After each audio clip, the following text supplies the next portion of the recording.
এটা ধরে আলোচনা হবে।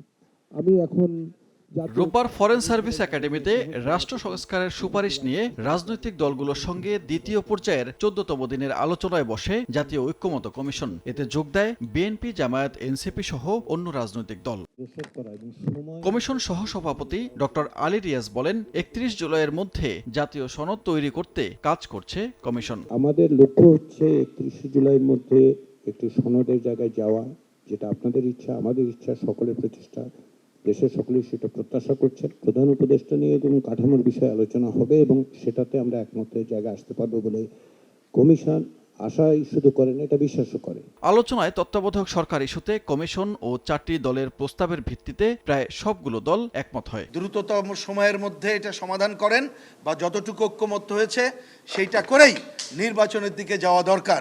তাই না হলে দেশ একটা ভয়াবহ সংকটের মধ্যে আছে, সেটা পড়ে যাবে। তত্ত্বাবধায়ক সরকার গঠনের প্রক্রিয়াতে সংসদের প্রতিনিধিত্বকারী যে রাজনৈতিক দলগুলো, তাদের প্রতিনিধির সমন্বয়ে বাছাই কমিটি হওয়া দরকার। যেই বাছাই কমিটি তারা সংসদের বাইরে থাকা নিবন্ধিত রাজনৈতিক দলগুলো থেকেও তারা তত্ত্বাবধায়ক সরকারের প্রধান উপদেষ্টা এবং অন্যান্য উপদেষ্টা মণ্ডলীর ব্যাপারে তারা চাইতে পারেন।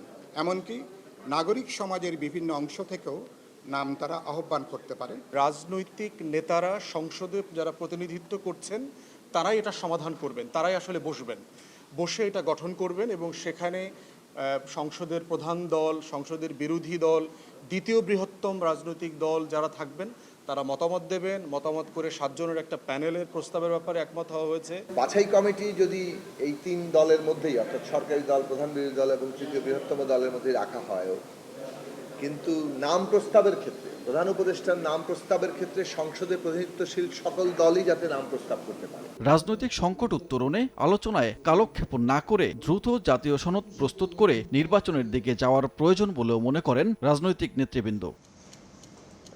সানবীর রূপল, সময় সংবাদ, ঢাকা।